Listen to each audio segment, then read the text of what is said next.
बिस्मिल्लाहिर्रहमानिर्रहीम। आज हम ए लेवल अकाउंटिंग जिसका कोड है 9706/32 का मई जून 2020 का पेपर 3 करने जा रहे हैं। और पेपर 3 में आज हम क्वेश्चन नंबर 1 से लेके 3 ऑलरेडी रिकॉर्डेड हैं। आप कराची एम्स एकेडमी के यूट्यूब चैनल की प्लेलिस्ट पे जाएं, वहाँ आपको फोल्डर मिलेगा, वहाँ जाकर देख सकते हैं आप। इसके अलावा 2021 के जो पेपर्स हैं और 2020 फेब मार्च ये पेपर भी वहाँ पर आपको मिलेंगे। आज हम अपने लेक्चर का स्टार्ट क्वेश्चन नंबर 4 से करेंगे। क्वेश्चन नंबर 4 कहता है the financial year of WPLC ends on 31 December. WPLC का जो ईयर है वो 31 दिसंबर को एंड होता है। The summarise total assets in the draft statement of financial position at 31 December 2019 were as follower. कि समराइज टोटल एसेट्स जो थे इनके वो ये पोजीशन आ रही है इनके ड्राफ्ट फाइनेंशियल स्टेटमेंट्स के अंदर कि नॉन करंट एसेट्स आपके पास 556,000 के हैं और करंट एसेट्स हैं आपके पास $224,000 के। टोटल एसेट्स $780,000 के हैं। The following information is also available. ये इंफॉर्मेशन अवेलेबल है आपके पास कि करंट रेशो जो है 1.6 to 1 है, यानी 1.6 डॉलर की लाइबिलिटी पे करने के लिए आपके पास $1 अवेलेबल है। That's the point. Current ratio आपको लिक्विडिटी पोजीशन बताती है, ये आपको बता रही है कि $1.6 की लाइबिलिटी पे करने के लिए $1 एसेट आपके पास अवेलेबल है, करंट एसेट। गियरिंग रेशो का मकसद है कि टोटल जो इक्विटी है आपकी, उस इक्विटी के अंदर जो लाइबिलिटी है नॉन करंट लाइबिलिटी वो फिर 12.5% है।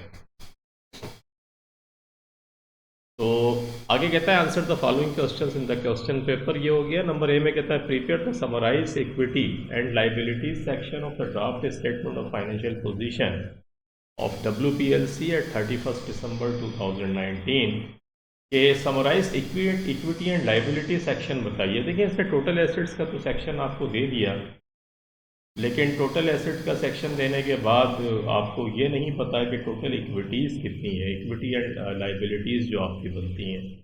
एक इन्फॉर्मेशन अलबत्ता गिवन है आपको, करंट रेशो आपको पता है कैसे निकलती है कि current liabilities divided by current assets.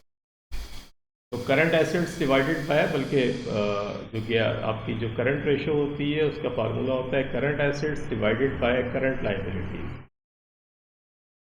तो करंट एसेट्स को हम डिवाइड करते हैं करंट लाइबिलिटीज से, तो फिर हमारे पास करंट रेशो आ जाती है जो आपको लिक्विडिटी पोजीशन बताती है। तो देखें करंट एसेट्स आपको दिए हुए हैं 224,000 के में। अगर करंट रेशो और करंट रेशो भी दी हुई है 1.6, तो 1.6 is equal to current assets कितने हैं, 224,000 के हैं। करंट लाइबिलिटी है, तो करंट लाइबिलिटी को अगर मैं इक्वेशन के इस तरफ ले आऊँ और $224,000 को मैं डिवाइड कर दूँ 1.6 से, तो what I get current liabilities मेरे पास आ जाएंगी। तो कैसे 224,000 को मैंने डिवाइड किया 1.6 से, $140,000, ये $140,000 आपकी करंट लाइबिलिटीज़ हो गई। और 140,000 अगर लाइबिलिटीज़ हो गई तो आपको पता है कि टोटल एसेट्स में से अगर मैं करंट लाइबिलिटीज़ को माइनस कर दूं तो मेरे पास क्या आ जाता है, मेरे पास फिर जो आता है वो कैपिटल एम्प्लॉयड भी आ जाता है। कैपिटल एम्प्लॉयड का मकसद है कि non current assets and capital employed का मकसद ये है कि लाइक नॉन करंट एसेट और कैपिटल एम्प्लॉयड बराबर किसके होता है, non current liabilities plus equity. Non current liabilities और इक्विटी को अगर मैं प्लस करूं तो वो फिर कैपिटल एम्प्लॉयड आ जाता है। तो इसका मकसद ये हुआ कि टोटल एसेट $780,000 के मेरे पास थे,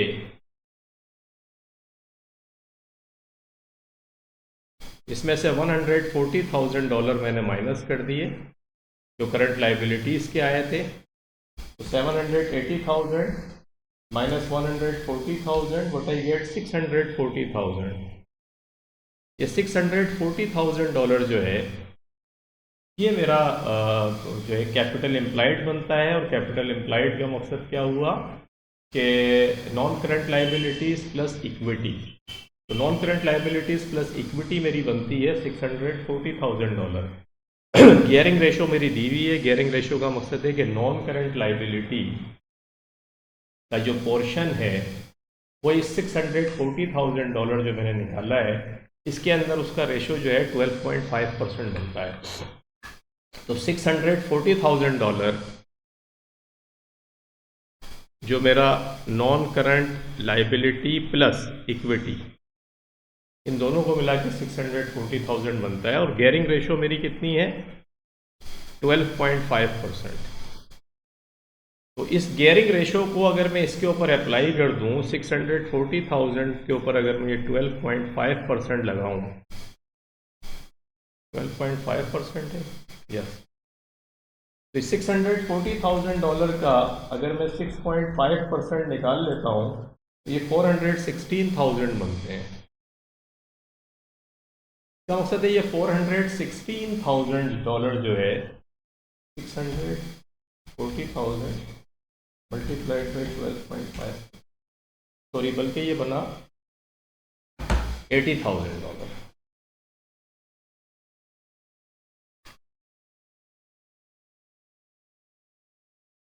तो ये $80,000 जो मिल रहा है आपको, ये फिर नॉन करंट लाइबिलिटी है।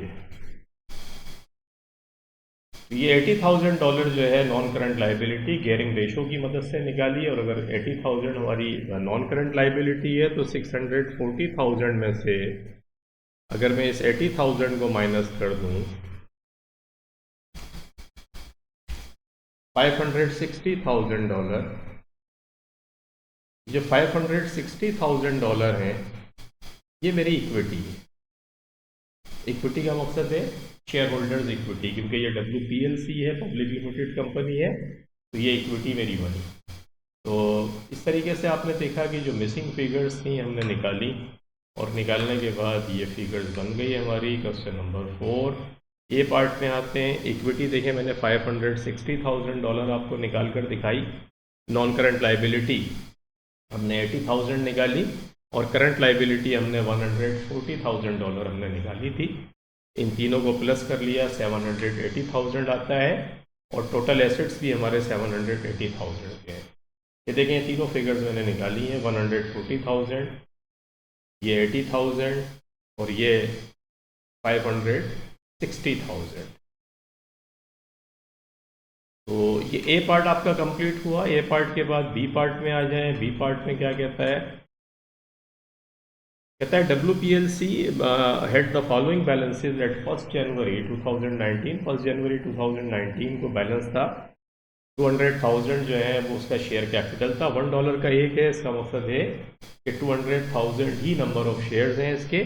शेयर प्रीमियम का मकसद है कि ओवर एंड अबव जो आपने शेयर इशू करे $1 से ऊपर पे उसे फिर प्रीमियम कहते हैं। जनरल रिजर्व किसी पर्टिकुलर पर्पस के लिए रिटेन अर्निंग में से आपने ये ट्रांसफ़र कराइए, और ये भी शेयर होल्डर्स इक्विटी का पार्ट बनता है। तो इन जनवरी 2019 100,000 ordinary shares were issued at $1.40 पर शेयर। इससे पहले कुछ भूल तो नहीं है? यस। लेकिन ये एडिशनल इन्फॉर्मेशन एक हम मिस कर रहे थे। The non current liabilities were represented by the bank loan obtained इन 2018। ये नॉन करंट लाइबिलिटीज जो $80,000 की आपने निकाली है वो रिप्रेजेंट कर रही हैं एक बैंक लोन को जो 2018 में लिया था। The interest is 5% per annum. Interest 5% per annum है। तो 80,000 का 5% निकालने कितना बना 4,000। ये इंटरेस्ट है। Return on capital employed was 22.5%। Return on capital employed जो है वो 22.5% था। Calculate the draft profit for the year ended 31 December 2019। Draft profit मालूम करना है आपको। तो देखें, कैपिटल एम्प्लॉयड जो है रिटर्न ऑन कैपिटल एम्प्लॉयड दिया हुआ है। तो रिटर्न ऑन कैपिटल एम्प्लॉयड का मकसद है return on capital employed is equal to profit from operation divided by capital employed. ये इसका फार्मूला होता है कि प्रॉफिट फ्रॉम ऑपरेशन जो कुछ भी आपने कमाया उसको डिवाइड कर देते हैं कैपिटल एम्प्लॉयड से, तो रिटर्न ऑन कैपिटल एम्प्लॉयड निकलता है। रिटर्न ऑन कैपिटल एम्प्लॉयड इसने 22.5% आपको दिया हुआ है। ये आप यहाँ लिखते हैं। और उसके बाद प्रॉफिट फ्रॉम ऑपरेशन ये आपको मालूम करना है। कैपिटल एम्प्लॉयड हम निकाल चुके हैं ऊपर 640,000, याद होगा। ये मैंने आपको बताया था कि कैपिटल एम्प्लॉयड जो है वो इस तरीके से निकलेगा, और कैपिटल एम्प्लॉयड हमने निकाला था 640,000 कैपिटल एम्प्लॉयड आया था हमारे पास। तो 640,000 जो कैपिटल एम्प्लॉयड था तो आप नीचे रखते हैं। अब ये प्रॉफिट फ्रॉम ऑपरेशन को मालूम करना है, तो इसको यहाँ रोक लेते हैं और $640,000 का 22.5% आप निकाल लें तो कितना आएगा? 144,000।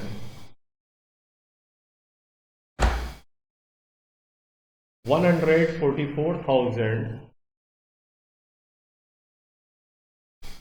ये प्रॉफिट फ्रॉम ऑपरेशन आपके पास आया, फार्मूले की मदद से आपने निकाला।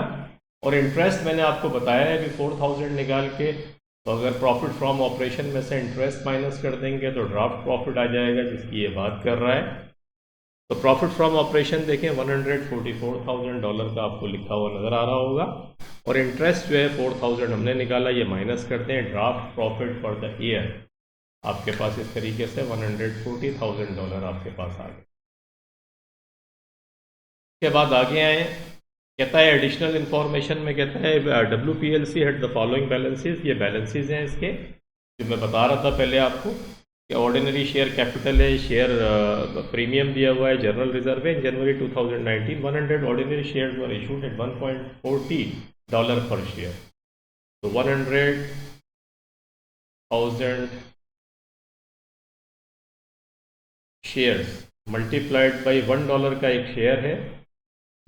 इसका मतलब है शेयर कैपिटल 100,000 से बढ़ा, और 100,000 मल्टीप्लाइड बाई 0.4 आप बोलेंगे कहाँ से? 1.4, यानी 0.4 जो है वो एक्चुअली शेयर प्रीमियम है। तो $0.40 पर शेयर, और 100,000 के ये शेयर्स थे, तो मैंने 0.4 से मल्टीप्लाइड करा तो 40,000 बनता है। ये 40,000 जो है वो शेयर प्रीमियम है आपका। उसके बाद कहता है on 30 November 2019 final dividend was paid. Final dividend आपने पे किया। Dividend cover for the year was 2.5 times. Dividend cover जो आपके पास था वो 2.5 टाइम्स था। डिविडेंड कवर कैसे निकालते हैं? Profit available for ordinary share holders divided by dividend paid. तो डिविडेंड कवर का जो फार्मूला है वो देखिए, dividend cover is equal to profit available for ordinary shares divided by dividend paid.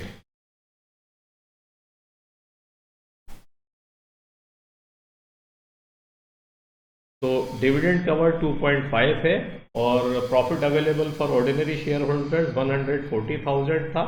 आप पूछेंगे कहाँ से आया 140,000? देखिए हम ऊपर निकाल कर आ रहे हैं। जो प्रॉफिट हमने निकाला था draft profit for the year, यही तो वो प्रॉफिट है जो ऑर्डिनरी शेयर होल्डर्स के लिए अवेलेबल है।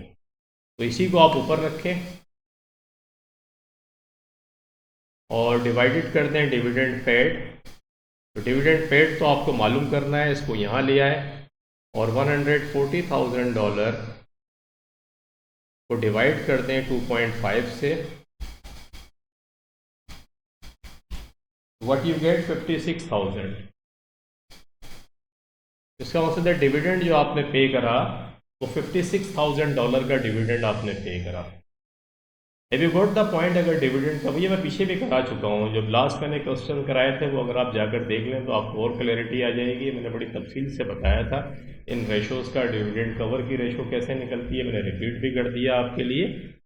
In December 2019, a bonus issue of 1 ordinary shares for every 6 held was made. Bonus shares normally जो पार वैल्यू होती है शेयर की उसी पे इशू करते हैं, और डिविडेंड की एक शक्ल होती है कि हम कैश की सूरत में डिविडेंड नहीं दे रहे हैं बल्कि शेयर्स की सूरत में डिविडेंड दे रहे हैं अपने एग्जिस्टिंग शेयर होल्डर्स को। The reserve were maintained in their most flexible form. Reserve were maintained in their most flexible forms का मकसद है कि नॉर्मली हम डिविडेंड की पेमेंट रिटेन्ड अर्निंग से करते हैं, लेकिन रिजर्व अगर फ्लेक्सिबल फॉर्म के अंदर इस्तेमाल हो रहे हैं तो सबसे पहले हम शेयर प्रीमियम को यूज़ करते हैं डिविडेंड की पेमेंट करने के लिए। कौन सा डिविडेंड? अब बोनस इशू जब हम करते हैं शेयर्स की सूरत में डिविडेंड देते हैं, और अगर रिजर्व आपके फ्लेक्सिबल फॉर्म में लिखा हुआ जुमला है तो याद रखिएगा पहले शेयर प्रीमियम के अंदर से यूज़ कीजिएगा पैसा, अगर वो ख़त्म हो जाए तो फिर रिटेन्ड अर्निंग से दीजिएगा। तो हमारे पास शेयर हैं कितने? 100-200,000 शेयर्स तो देखें ये थे हमारे पास, क्योंकि $1 का शेयर है और 100,000 शेयर्स हमने और इशू करे। तो सबसे पहले तो देखें 300,000 आपके पास शेयर्स हैं, इसको डिवाइड कर दें 6 से। 6 से क्यों डिवाइड करेंगे? क्योंकि कहता है एवरी 6 हेड के हर 6 शेयर्स के ऊपर एक शेयर्स आप इशू कर रहे हैं। तो 300,000 divided by 6, what you get? 50,000। तो 50,000 शेयर्स एक्चुअली आपने इशू करे $1 पर शेयर के हिसाब से, तो 50,000 का आपने बोनस इशू करा। और बोनस इशू का मकसद है शेयर्स की सूरत में, और ये कहाँ से जाएगा? शेयर प्रीमियम में से इसको यूज़ करेंगे पहले, और बाद में अगर कुछ बचेगा तो फिर रिटेन्ड अर्निंग से कर देंगे। तो ये वाला पार्ट हो गया। On 31 December 2019 retained earnings of 18,000 पर transfer to general reserve. General reserve के अंदर हमने 18,000 की रिटेन अर्निंग ट्रांसफ़र करी। ये तो सिंपल है कि रिटेन अर्निंग को डेबिट कर देंगे और जनरल रिजर्व को क्रेडिट कर देंगे। Prepare the draft statement of changes in equity for the year ended 31 December 2019। The total column is not required. Total column की ज़रूरत नहीं है, लेकिन आपसे ये कह रहा है कि ये बनाएं। तो नॉर्मली जब भी इस किस्म की सूरतें दें तो देखें ऑर्डिनरी शेयर्स लिखिएगा, शेयर प्रीमियम लिखिएगा, जनरल रिजर्व लिखिएगा और रिटेन अर्निंग। ये 4 चीज़ें आप याद रखिएगा। Statement of changes in equity के अंदर नॉर्मली ये 4 चीज़ें आती हैं, तो इनको याद रखिएगा बनाते हुए। फॉर्मेट इसका इसी तरीके से बनता है। ये 3 बैलेंसेज उसने आपको दिए हुए थे 1 जनवरी 2019 को। 1 जनवरी 2019 को 3 बैलेंसेज उसने आपको दिए हैं। ऑर्डिनरी शेयर कैपिटल दिया हुआ था, शेयर प्रीमियम है, जनरल रिजर्व है, ये 3 चीज़ें आपके पास हैं। और होने के बाद में ये देख रहे हैं ये भी मौजूद है, ये भी मौजूद है। रिटेन्ड अर्निंग की फिगर नहीं है, ये मैं आपको समझाऊंगा कि ये 80,000 कहाँ से आई है। इसको आप जहन में रखिएगा, इसको भूल जाएं, लिख लें कॉलम के अंदर, लेकिन ये आई कहाँ से है ये मैं एक्सप्लेन करता हूँ आपको। देखिए सबसे पहले तो न्यू इशू अभी मैं आपको समझा के आ रहा हूँ कि 100,000 जो शेयर्स इशू किए हमने, उसको मैंने आपको समझाया था कि ये शेयर कैपिटल है 100,000 और 40,000 का शेयर प्रीमियम है। देख रहे होंगे आप कि हमने न्यू इशू के अंदर लिखा हुआ है 100,000 के ये शेयर कैपिटल हो गया और 40,000 का ये आपके पास शेयर कैपिटल शेयर प्रीमियम आ गया। सेकंड उसके अंदर आपने देखा कि सेकंड के अंदर क्या हुआ है कि बोनस इशू। अब जो बोनस इशू आपने कराया, बोनस इशू मैंने आपको समझाया था कि जो बोनस इशू हम करेंगे, बल्कि डिविडेंड पेड देखें मैंने आपको फिगर निकाल के बताई थी। डिविडेंड कवर से 56,000 की देख रहे हैं, 56,000 की मैंने फिगर निकाली थी डिविडेंड पेड। तो डिविडेंड पेड जो है वो कहाँ से माइनस होगा? रिटेन्ड अर्निंग में से माइनस होगा। तो इसलिए रिटेन्ड अर्निंग में लाके इसको माइनस कर दें। उसके बाद बोनस इशू, जो बोनस इशू है मैंने आपको बताया था कि सबसे पहले इसको शेयर प्रीमियम से यूज़ करते हैं। शेयर प्रीमियम में हमारे पास 35,000 पड़े हुए थे, 40,000 का प्लस इसमें एडिशन हुआ क्योंकि हमने फर्दर शेयर भी इशू करे। तो अब इसका मकसद है $75,000 हमारे पास अवेलेबल है। तो फिर इसके अंदर से पूरा का पूरा 50,000 इसी में से माइनस करें आप और ऑर्डिनरी शेयर कैपिटल के अंदर प्लस कर दें। क्यों? क्योंकि एंट्री क्या पास होगी? शेयर प्रीमियम को डेबिट करेंगे और शेयर कैपिटल को, शेयर प्रीमियम डेबिट होगा और शेयर कैपिटल क्रेडिट होगा। तो शेयर कैपिटल आपका बढ़ जाएगा 50,000 से, ये आपके पास आ गया। और ट्रांसफर टू जनरल रिजर्व के अंदर क्या हुआ? जनरल रिजर्व में 18,000 ये आ गए और रिटेन्ड अर्निंग में से 18,000 आपने माइनस कर। तो रिटेन्ड अर्निंग में से 18,000 माइनस हो गए, बाकी फिर इन कॉलम का टोटल कर लें जो आप देख रहे होंगे, टोटल हो गया। अब रिटेन्ड अर्निंग के पास है कि रिटेन्ड अर्निंग का एंडिंग बैलेंस, क्योंकि ओपनिंग हमें पता नहीं है तो एंडिंग हमें वैसे ही नहीं पता।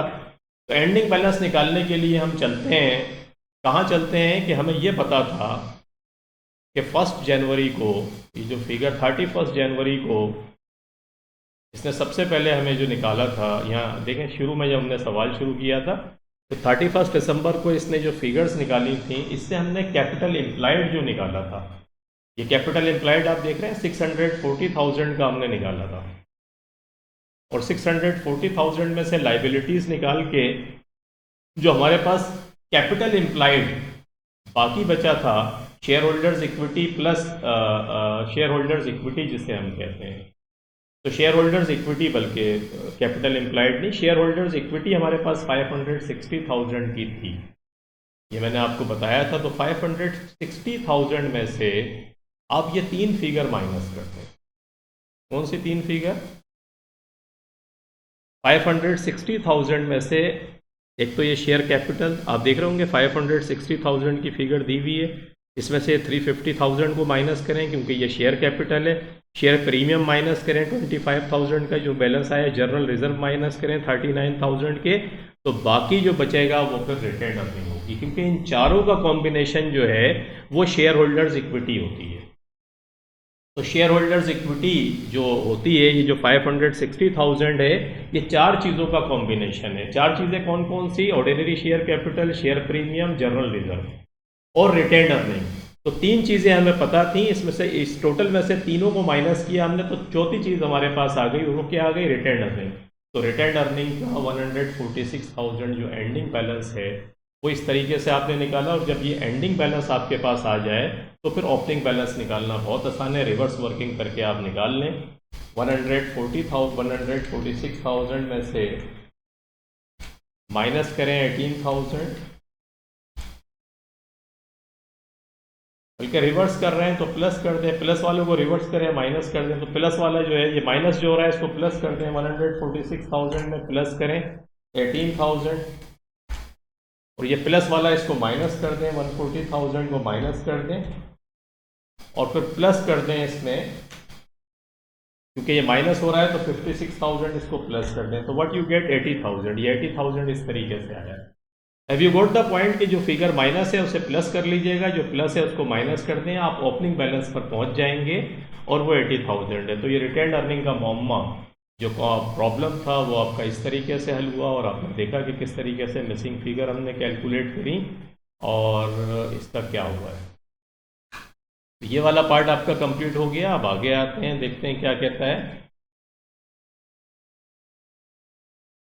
आगे। एडिशनल इंफॉर्मेशन के अंदर ये कहता है आपसे कि on 18 January 2020 before the draft financial statements were presented to the auditors, के ऑडिटर्स को प्रेजेंट करने से पहले इट वाज फाउंड, ये बात पता चला that one of the customers, के कस्टमर्स में से एक कस्टमर जो है ओइंग $8,000, जिसे $8,000 की पेमेंट करनी थी at 31 December 2019 had been declared bankrupt, उसको डिक्लेयर कर दिया गया कि वो बैंकरप्ट है। Define the meaning of the terms adjusting events and non-adjusting events according to IAS 10, International Accounting Standard 10 जो डील करता है वो बेसिकली इसी से डील करता है कि एडजस्टिंग इवेंट्स कौन से हैं और नॉन एडजस्टिंग इवेंट्स कौन से हैं। Explain the appropriate accounting treatment of the amount $8,000 owed by a customer declared bankrupt at 31 December 2019। IAS जो 10 है आपका, तो मैं आपको थोड़ा सा और समझा भी देता हूँ। IAS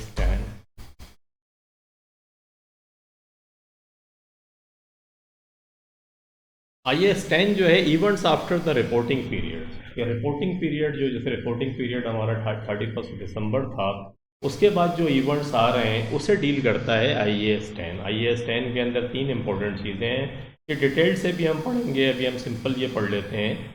नंबर 1 कहता है कि events after the reporting period, an event which could be favourable और अनफेवरेबल, कि कोई इवेंट फेवरेबल भी, जैसे ये 8,000 कस्टमर जो है बैंकरप्ट हो गया, ये अनफेवरेबल इवेंट है आपके लिए। That occurs between the end of the reporting period and the date that the financial statements are authorised for issue, कि वो डेट जिस पे ये अथराइज हो रहे हैं इशू करने के लिए, और वो डेट जो रिपोर्टिंग डेट है जिस पे आप फाइनेंशियल स्टेटमेंट्स बना रहे हैं, इसको कहते हैं events after the reporting period.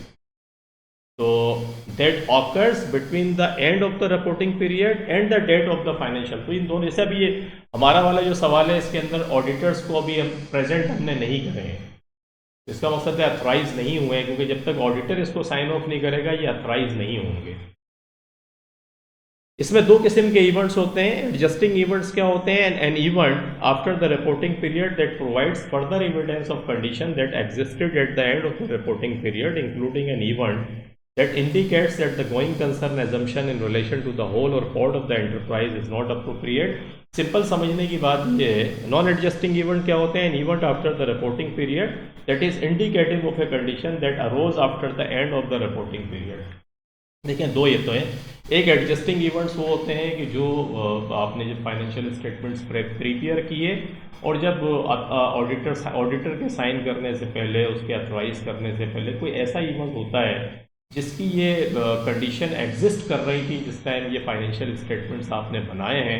जैसे हमारा वाला केस इस पर पूरा उतरता है। ये एडजस्टिंग इवेंट्स है। एडजस्टिंग इवेंट्स का मकसद है कि उस साल की जब आप फाइनेंशियल स्टेटमेंट्स बनाएंगे तो उस साल के फाइनेंशियल स्टेटमेंट ना उसको रिकॉग्नाइज करेंगे, उसे रिकॉर्ड करेंगे।